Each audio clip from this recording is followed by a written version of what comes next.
Hello, Collective. The question is, how do you know if they're after you? Just because you're paranoid doesn't mean that they're not after you. And just because you're not paranoid doesn't mean they're not after you either. So your paranoia is not a good indicator. So what is a good indicator? How do we know for sure that we're being targeted? I personally was not paranoid at all. I had literally no paranoia of being targeted. I still don't. I think I have an awareness of it now. I have evidence of it, ample evidence. I have a strong desire often to believe it isn't true. But then I look at the facts. I look at the unexplainable anomalies. If I could dismiss those facts, then perhaps I could convince myself that I wasn't targeted. But to dismiss those facts would be denial and dishonesty. So I know I'm targeted. The question is, why? Why are we targeted in the first place? Because in the understanding of why we're targeted will be the way of discovering whether or not we are. And here's what I've concluded.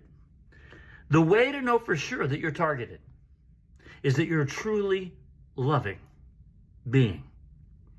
Not love as a possessive thing that you hold close just for people who you're attached to and then change to the opposite of hatred the minute they do something the opposite of what you want, right? That's not love. Love is a universal force that bonds and adheres and attracts like itself. I would argue that even hate, which is, I believe, the sole essence of those who target us, is love inverted. And so the hive mind of those in the judicial, governmental, familial, and friend network groups who secretly target us, well, to them, that's love. Love means secretly competing, harassing, and stealing from those who are loving. But to them, that's love until it isn't. Until the same things that they tried to push upon us, their own shadow, which instead of facing and dissolving, they decided to project onto us through some trite story somebody gave them to justify that, and some promise of wealth or personal glamour that would come from that. Until that illusion fades, to them, what they're doing is loving within their tribe. In the same way that people who in their hearts probably genuinely think they love Jesus use this as reason to hate people of other faiths or people within the Christian denomination of other sects. To them, hate is love. And if you ascribe to that version of love, you are not targeted. You are part of the targeting horde, either actively or soon to be enlisted, as their minions grow more and more weak, limp, from lack of vitality, as those of us in the collective, those of us who have been targeted and stayed loving, instead of giving into that force and falling into the futile quest to beat fire with fire, those of us who've stood strong through this season and remained open and loving, and use these lessons as opportunities to revisit and heal and love parts of ourselves that were hurt and hidden, so that we might open more and more to let the light out. As those of us stand in our love more and more fully, it becomes clearer and clearer that we were targeted all along, both overtly and covertly, because the light that we bring begins to shine onto not just the inner realities of other people, but to the factual realities of the legal, political, and financial wrongs that were done to us along the way, when we were so busy focusing on trying to be a good person and live a life we love that we forgot to even consider that people who think that way would exist and would be actively plotting on our demise. Just because you're paranoid doesn't mean they're not after you, and just because you're not paranoid doesn't mean they're after you or not. The only way to know for sure that they're after you is to know that you are truly standing for truth, which is honored love and light. When you stand for truth, love, honor, and light, you attract the vampires who have long since sold their light source for cheap thrills, drugs, sex, rock and roll, all of which can be a lot of fun, mind you. But we don't want to get them at the hands of some false demonic bargain that leaves us wanting more at the end of the contract. And then we have to pay up with our own souls because we didn't manage to lasso a light one into prison or into some terrible relationship to swap destinies and get them to hold our karma.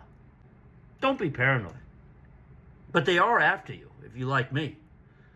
Because all I'm interested in doing is shining light on truth. And if you like this channel, you're just like me. There's a funny movie from the 80s. It was maligned as one of the worst movies of all time. And I can't help but kind of love it.